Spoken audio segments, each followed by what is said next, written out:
Hello, my name is Emily Grigg and I'm a Fulbright Scholar from the United States, and today I'm going to talk to you about argument writing. When we often think of arguments, we think of two people fighting, shouting at each other, but that's not what we do in academic writing. When we're writing an argument, what you want to do is establish a position. What is your position on a certain topic?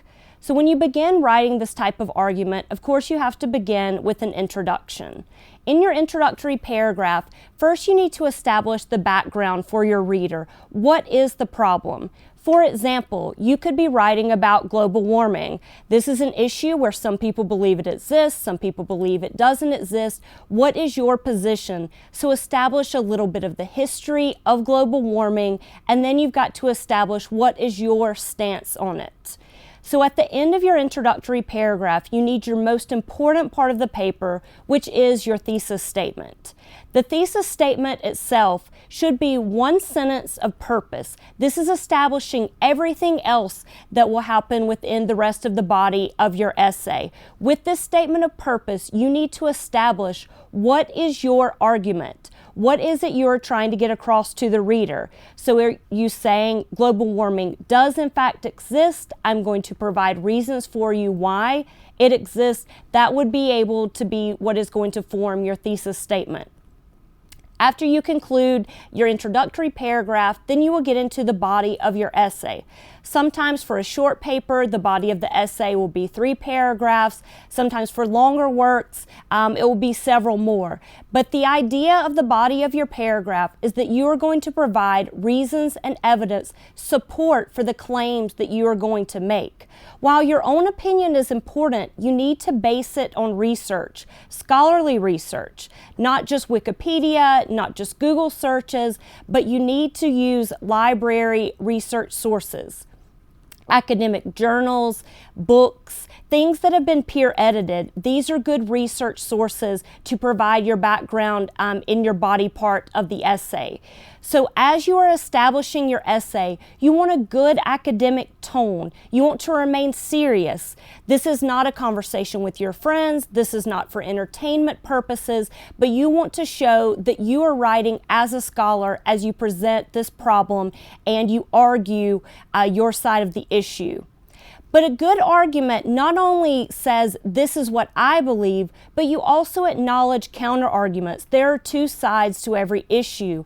So what is the other counter argument? So you say, yes, global warming does exist. Well, there's another part of the world that says maybe global warming does not. So show these other arguments and then refute why maybe they don't fit in with what you're trying to say, your purpose. And then after you've done all of that, you've given good reasons, good evidence, good research, then you will have your conclusion where you'll tie up everything. In this conclusion, maybe you want to propose a solution to this problem. How can we prevent global warming? What are some laws? What are some things that can be done to answer this argument, this claim that you are making? In your writing process, there are several things that you need to consider. One is your purpose. What is this purpose in writing? And your main purpose is to argue this position. You want to persuade your reader of the beliefs that you have. So you need to do that in such a way where you're not being offensive, but you are establishing through research your point. Also think about your audience. Who is the audience for this? Are you writing a report that will be printed in a journal? Are you writing for your professor as a reader? Are you writing for your classmates? Who is the audience? What is the background information that they already know about the situation? How much do you need to give them? Maybe they already, your audience knows a lot. You don't have to give as much background. Maybe you consider your audience doesn't know anything, but it's important to know who are you writing for. And then to especially know your stance. Which side do you stand on? Are you for this? Are you against this argument? And then make that very clear in your writing. Don't make it go back and forth where it's like a tennis match and you're going back and forth with 2 different ideas. You want to make it clear what your idea, what your argument, what your position is.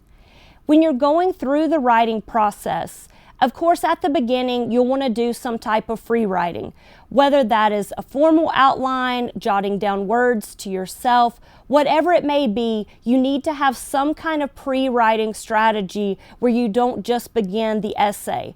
A good part of your pre-writing is to establish that thesis before you ever begin any of your writing, so that you know this is my statement of purpose. This is what everything in my essay will be based on.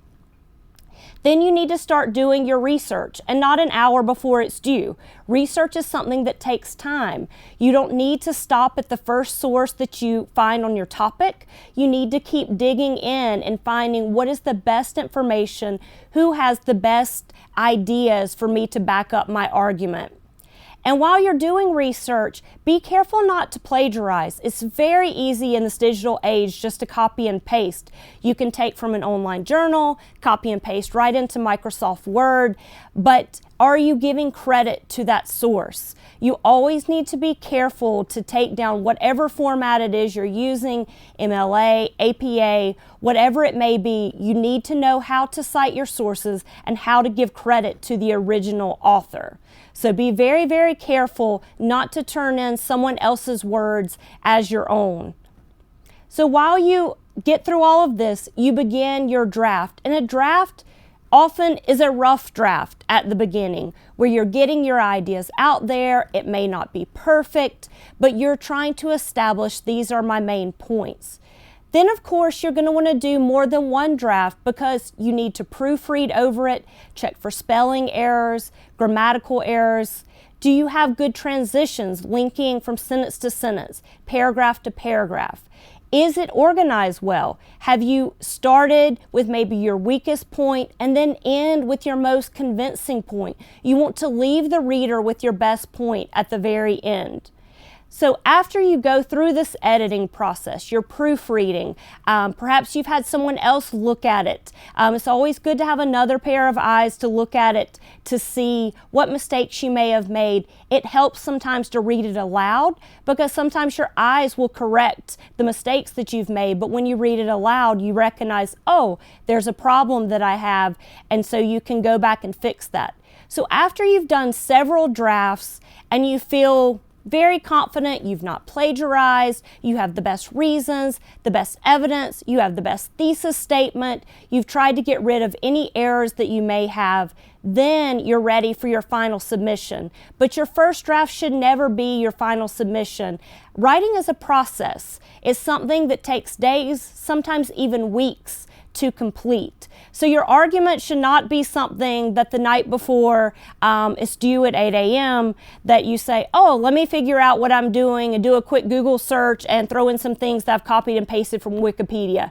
That's not going to give you a good grade. That's not going to be a good argument. So a good argument is one that is well researched, well prepared, well thought out, and one that will hopefully get you a good mark from your professor.